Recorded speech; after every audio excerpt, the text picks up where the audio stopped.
নমস্কার, আশা করছি তোমরা ভালোই আছো। এতদিন যে তোমাদের অঙ্ক বইয়ে যে অনুশীলনীগুলো হলো, সেই অনুশীলনীগুলি 10 পর্যন্ত হয়ে গেছে।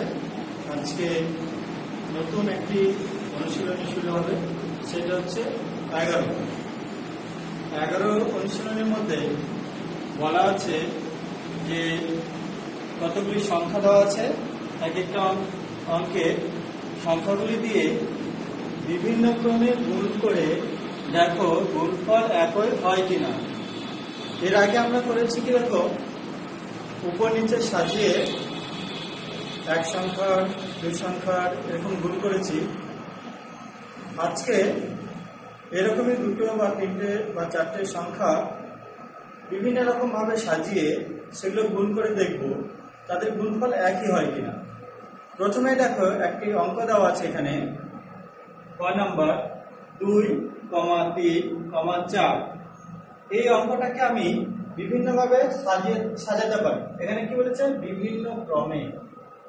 তার মানে দেখো 2 গুণ 3 গুণন 4 করতে পারি। দেখো কিরকম হবে, 3 গুণন 6 গুণন 4, 4 6 24 হলো।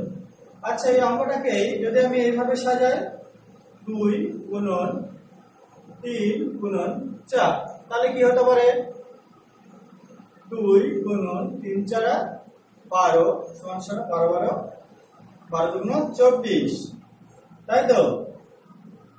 তাহলে দেখো দুটো ক্ষেত্রে উত্তর কি হয়ে গেল, একই হলো, তাই তো? আবার আমি পরপর এরকম যদি করি, 2 গুণন 3 গুণন 4, তাহলে কি হবে, দেখো 3 গুণন 6 4 6 24। দেখো এইভাবে যদি আমি সাজিয়ে করি তাহলে 24, এইভাবে যদি সাজিয়ে করি তাহলে 24, এইভাবে যদি একসাথে গুণ করি তো তাহলে 24 উত্তর আসবে। তাহলে আমি যেভাবেই অঙ্কগুলো সাজাই না কেন তাদের গুণফল একই হবে। ঠিক একই রকম ভাবে আমি তোমাদেরকে আরেকটি অঙ্ক করছি। দেখো খ নাম্বার আমি টুকে রেখেছি। এই অঙ্কটাকে যদি আমি 8 9 এটা করি তাহলে কি হবে, দেখো 50 40 গুণন 9 4 9 36 360 হলো। এটাকে যদি আমি অন্যরকম ভাবে সাজাই, দেখো 5 গুণন 8 গুণন 9, তাহলে কি হবে, 5 গুণন 8 9 72, 5 গুণন 10 শূন্য হাত থাকলো 1, 5 35 থেকে 36। দেখো 360 360 মিলে গেছে। তাহলে আমি যেভাবেই সাজাই না কেন অঙ্কগুলোর উত্তর একই আসছে। আমি আরেকটা লিখে দিচ্ছি, দেখো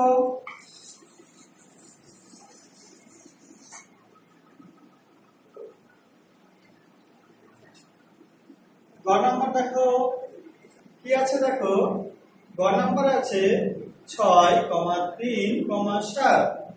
তাহলে এটাকে আমি ওই একই রকম সাজাতে পারি। দেখো প্রথমে দুটোকে সাজিয়ে গুণ করলাম, তারপরে 7 3 6 18 গুণন 7 27 56 হাত থাকলো 5 7 5 12।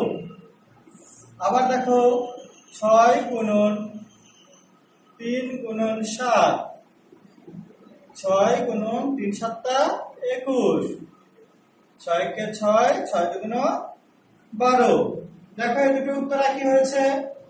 আবার আমি যদি তিনটাকে একসঙ্গে করি কি হবে, 3 6 18, 18 কে আমি 7 দিয়ে গুণ করলে 27 56 5 7 5 12 126। আমি যদি এইভাবে করি তাহলে আমাকে রাফে করতে হচ্ছে, আর এইভাবে যদি করি তাহলে মুখে মুখে হয়ে গেল, আমাকে রাফ করতে হচ্ছে না। কিন্তু যেভাবেই সাজিয়ে নিয়ে করি না কেন দেখো উত্তর একই আছে, 126, 126, 126। তাহলে বিভিন্ন ক্রমে গুণ করে দেখো গুণফল একই হয় কিনা। তাহলে কি হলো উত্তর পেয়ে গেলাম। আমি কি প্রমাণ করতে পারলাম যে বিভিন্ন ক্রমে মানে যেভাবেই আমি সাজাই না কেন গুণফল একই হবে, তাই না? তাহলে তোমাদের বইয়ের যে অঙ্কগুলো রয়েছে সেই অঙ্কগুলি এইভাবে পরপর করবে, করে তোমরাও প্রমাণ করে দেখবে যে ভাবেই সাজাও না কেন অঙ্কগুলির উত্তর অর্থাৎ গুণফল একই হবে কিনা। যদি একই হয় তাহলে দেখতে হবে যে গুণফল একই হয়েছে, কিন্তু যদি কোনো একটা গুণ ভুল হয়েছে, গুণফলটা শূন্য হয়ে গেল, তাহলে ভাবতে হবে গুণটা কোথাও না কোথাও আমি ভুল করেছি, ওর জন্য উত্তরটা আলাদা হয়েছে। আরো দুই একবার সেই জায়গাটায় খুঁজলে পেয়ে যাব আমি কোথায় অঙ্কটা ভুল করেছি। তাহলে বইয়ে দেখো 11 অনুশীলনীর এই যে উপরের যে অঙ্কগুলো রয়েছে এইখানে এগুলো একটা একটা করে করবে, করে দেখবে যে তাদের উত্তরগুলো একই আসছে কিনা। যদি একই হয় তাহলে গুণফল তো ঠিকই আছে, আর যদি ভুল হয় যে এক একটার এক এক রকম উত্তর হলো, গুণফল এক এক রকম হলো, তাহলে বুঝতে হবে গুণ কোথাও ভুল হয়েছে। সবাই ভালো থাকবে, নমস্কার।